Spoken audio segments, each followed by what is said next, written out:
Bonjour à tous et bienvenue à notre rencontre en ce sabbat matin de réflexion de méditation. Ma réflexion ce matin porte à pour titre Quand l'Église rend visible l'invisible, redécouvrir l'hospitalité selon Jésus. Dans Romains 15, verset 7, il nous est dit ceci. Accueillez-vous donc les uns les autres comme Christ vous a accueillis pour la gloire de Dieu. As-tu déjà franchi les portes d'une église en te sentant invisible?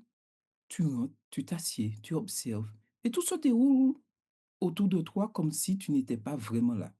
Les conversations continuent, les groupes se reforment, les sourires se dirigent vers ceux que l'on connaît déjà. Et toi, tu te demandes, est-ce que quelqu'un me voit? Est-ce que quelqu'un remarque ma présence? Si tu as vécu cela, tu n'es pas seul. Beaucoup en témoignent. L'Église peut parfois être un lieu où l'on entend la parole de Dieu, mais où l'on ne se sent pas, où on ne sent pas la chaleur de son peuple.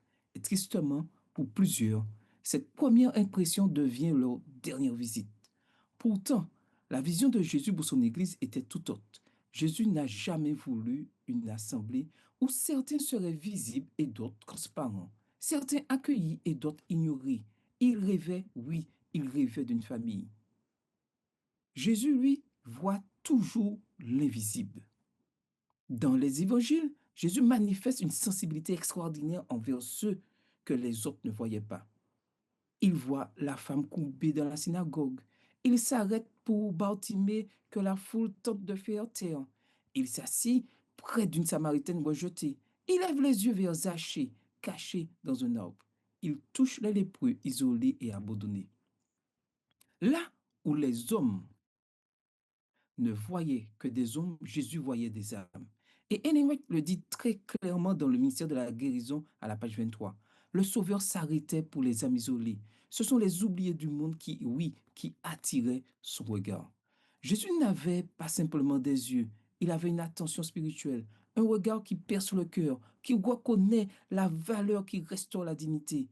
Et l'Église, son corps sur terre, est appelée à aimer comme lui, aimait, à accueillir comme lui accueillait, à voir comme lui voyait. Oui, l'Église doit être un lieu d'appartenance, pas seulement un lieu de rassemblement. L'Église n'est pas seulement une salle, ce n'est pas un programme, ce n'est pas une succession de chants, prières et sermons. L'Église est censée être un foyer spirituel. La Bible dit très bien dans Éphésiens 2, verset 19, vous êtes les membres de la maison de Dieu. Une maison, pas un lieu de passage. Et Madame White le dit dans Review and Herald 1893, dans toute âme humaine se trouve un désir profond de sympathie et d'amour. L'Église devrait répondre à ce besoin. Lorsque quelqu'un entre dans une église pour la première fois, il ne cherche pas seulement la vérité, il cherche un repère, un regard, un geste, un sentiment d'être attendu. L'hospitalité n'est donc pas facultative, elle est au cœur, oui, elle est au cœur même de la mission. L'hospitalité, ce n'est pas un ministère, mais c'est un style de vie. Dans certaines églises, pardon, on pense que l'accueil est réservé aux diacres, aux hôtesses, aux responsables du sabbat matin. Mais la Bible enseigne autre chose. C'est la responsabilité de chaque membre. Pierre dit dans 1 Pierre 4, verset 9, exercez l'hospitalité les uns envers les autres sans murmure.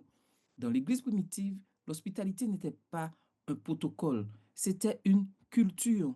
Les croyants partageaient le repas, ouvraient leurs maisons, accueillaient les voyageurs, prenaient soin des pauvres, incluaient les étrangers. Et Ellen White le dit dans le livre Evangelism, à la page 173, l'œuvre missionnaire commence par de petites attentions. Ce n'est donc pas une question de rôle, mais de cœur. L'unité n'est pas uniformité. Ce n'est pas que tout le monde se ressemble. L'unité est une œuvre du Saint-Esprit qui nous fait aimer malgré nos différences. Jésus a prié qu'il soit un comme nous sommes un. Jean 17, verset 21. Pourquoi cette unité est-elle, je dirais, est-elle si importante? Parce qu'elle permet, oui, elle permet trois miracles.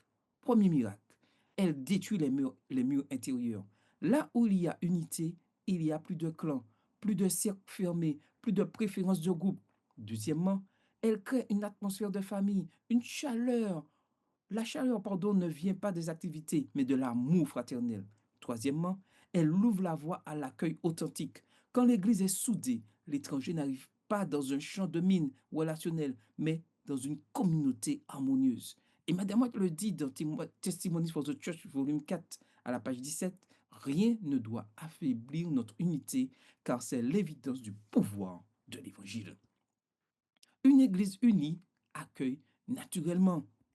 Le message des trois anges d'Apocalypse 14, verset 6 à 12, est l'appel le plus solennel adressé au monde.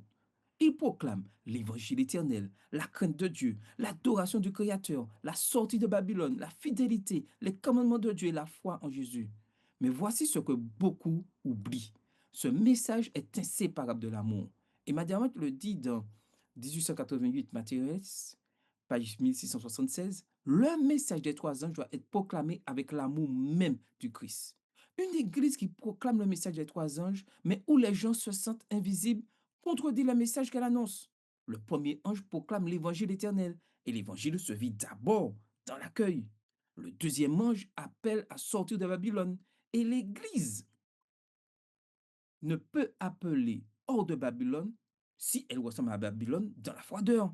Le troisième ange parle de fidélité, et la fidélité s'exprime par un amour concret, visible, incarné. En d'autres termes, une église adventiste fidèle au message des trois anges est une église où personne ne reste invisible. Maintenant, je partage avec vous trois clés pour transformer nos églises ce sabbat.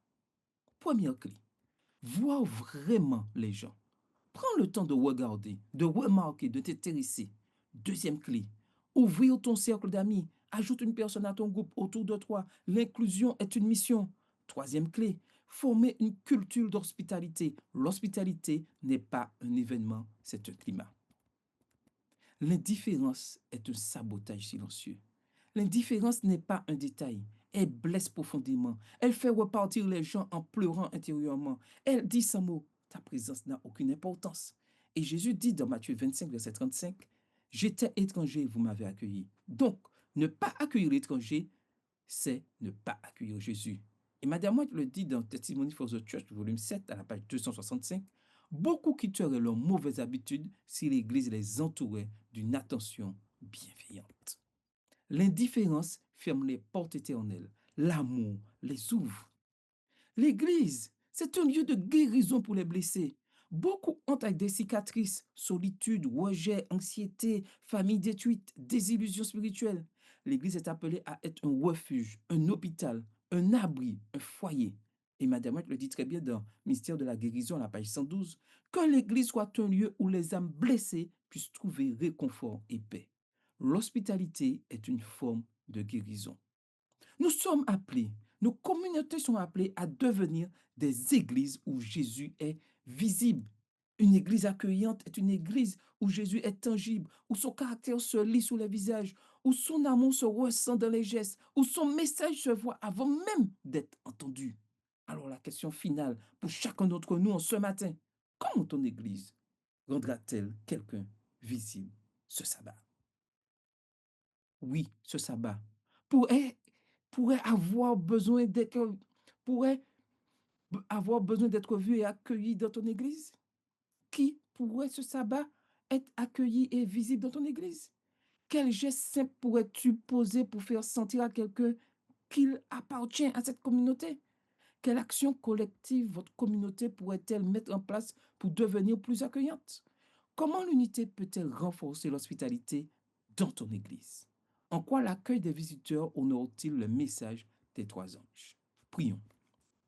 Père céleste, merci pour ton amour qui nous accueille tel que nous sommes et qui nous adopte dans ta famille. Donne-nous des yeux pour voir les invisibles, des cœurs sensibles à ceux qui souffrent et une foi pratique qui se traduit par des gestes d'amour.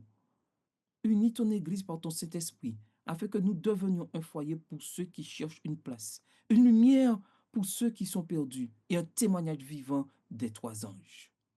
Fais de nous des instruments de ta grâce, afin que chacun qui franchit nos portes reporte avec la certitude d'avoir été vu, aimé et accueilli par toi. Au nom précieux de Jésus. Amen. Amen. Nous allons nous séparer et nous aurons deux sujets de prière. Prions dans les salles pour ces deux sujets. Prions pour que notre Église devienne un lieu où personne ne reste invisible. Deuxième sujet, prions pour une unité profonde qui rende crédible le message des trois anges. Que le Seigneur vous bénisse. Que nous puissions passer un bon sabbat dans cette réalité et être remplis d'amour les uns vers les autres. Que le Seigneur vous bénisse. Amen.